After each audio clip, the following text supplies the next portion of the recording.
Ako po ay nagpunta rito upang paunlakan ang imbitasyon ninyo sa akin. Una, nagpapasalamat po ako sa inyo. Dahil nagkakaroon po kayo ng time, ng oras, ng inyong pagbo-volunteer na maging kaisa namin sa Las Piñas City Police Station. Alam niyo po, kayo ho yung matagal na naming hinahanap, yung katuwang namin sa pagpapatupad ng batas. At kami po ay hindi magdadalawang isip na kayo ay isama namin at imbitahin din sa aming pagpapatrolya tuwing gabi.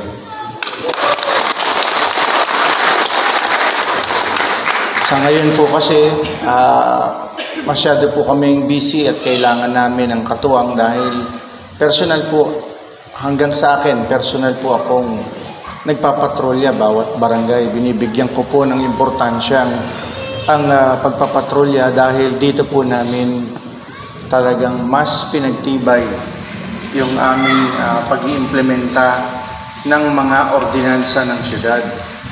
Lalong-lalo na po yung curfew ng mga bata mula alas 10 ng gabi hanggang alas 4 ng umaga. Yung mga naka-standby na mga kabataan at kahit hindi mga kabataan, yung mga umiinom sa labas. Ito po yung binibigyan ko po ng emphasis. Yung mga naninigarilyo po, nakita ng mga ibang tao. Bawal po yan. Meron pong karampatang kulong. Kaya nakikiusap po ako sa inyo na sana tulungan niyo po kami.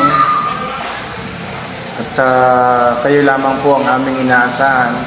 At isa sa mga inaasahan, nais ko pong batiin ang ating pagdating ng ating butihing Kapitana Spina Bumanlag. Magandang hapon po sa inyo.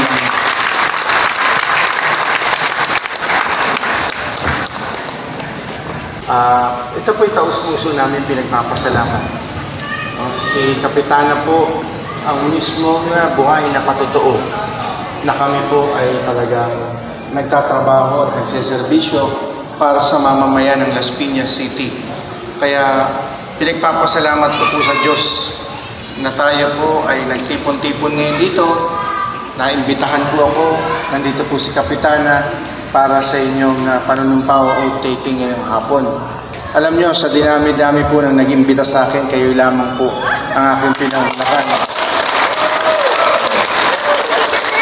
Dahil po kasi sa sobrang busy ko po, sobra po ang busy ko, hindi po ako halos umuwi sa bahay.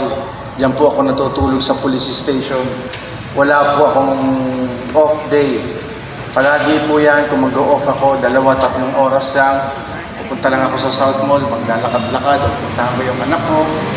Kaya kami ng misis ko. Tapos pagkatapos po nun, magtatrabaho na po ako. Bakit po ganun? Kasi ayoko pong sayangin yung binigay sa aking pagkakataon ng organisasyon at katungkulan, lalo na ng city government ng Las Piñas sa pangunguna po ng ating butihing Mayor Imelda Aguilar na maglingkod at magsilbi sa inyo. Dahil dito ko lamang po may pamamalas yung aking dedikasyon na hindi ko na po magagawa pagdating ng oras na ako ay malilipat na.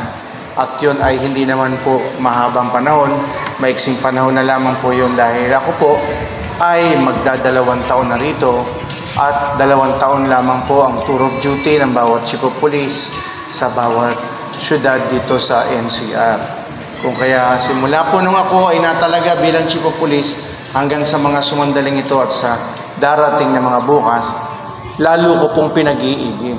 Dahil ito lamang po yung aking tanging paraan para maipamalas ko at maipakita na ang aking pong layo din sa pagpunta dito sa Las Piñas ay ang magsilbi lamang bilang chief of police. Wala po akong kakilala, wala po akong nilapitan.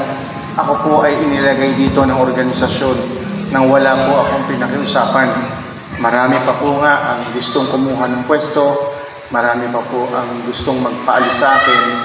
Ngunit nanaig po ang aking ambisyon na magtagal dito sa pamamagitan po ng pagtulong po ni Mayor Imelda Aguilar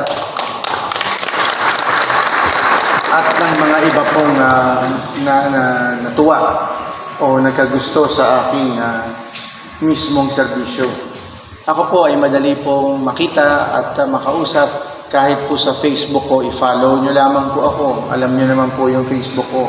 I-follow nyo lamang po ako doon.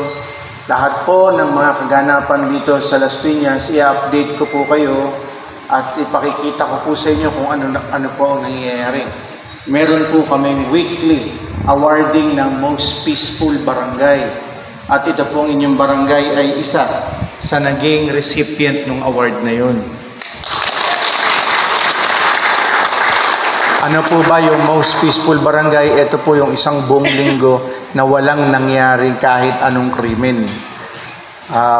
Ito po ay isa sa aking programa para maipakita ko po sa lahat na ang barangay po at ang pulis ay maayos na nagsasama tungo sa kaunlaran ng isang barangay sa pamamagitan ng pagtutulungan para sa ikabubuti at seguridad ng bawat mamamayan na naninirahan dito. At sa sagana natin po, nais ko pong ipaalam sa inyo na so far, napakalaki po ang improvement ng Las Piñas, lalong-lalo na po sa resulta ng awarding na ibinibigay namin linggo-linggo. Ito lamang pong nakaraang na linggo, i-announce ko lang po yung mga bibigyan po namin muli ng award. Dahil dito po makikita na ang isang barangay ay tahimik at nagtatrabaho at napakalaki po ng partisipasyon ng mga barangay tanod at mga force multipliers katulad po ninyong lahat. Ito po ang mga bibigyan namin ng award na zero crime rate mula September 23 hanggang 29 sa mga datos namin at validation sa barangay. Ito po yung mga zero crime incident mula po September 23 to 29. Ang barangay Elias Eldana, Daniel Pajardo, Pamplona 1, Pamplona 2, Zapote, Pulang Lupa 2, Talon 2, Talon 3, Talon 4, Manuyo 2, at Barangay Ilaya. Out of 20, 11 po ang barangay na walang nangyaring insidente. No? Kaya nagpapasalamat po ako at meron pong isang ganito na katulad nyo na kahit araw ng linggo, kahit walang sahod na binibigay, kahit walang incentive, ay voluntaryong nagsisilbi para sa mamamayan ng Las Piñas. So muli po, makakaasa po kayo, nandito po palagi ang inyong Chief of Police, Police Colonel Jaime Santos. Makikita niyo po ako sa Facebook, nagla-live po ako, naglalakad po ako sa bawat iskinita at kalye ng Las Piñas. At higit sa lahat, dedicated po ang inyong lingkod sa serbisyo. Quality service po ang ating aim dito at pakikipagtulungan sa barangay at force multipliers. Congratulations po at maraming salamat po sa inyo.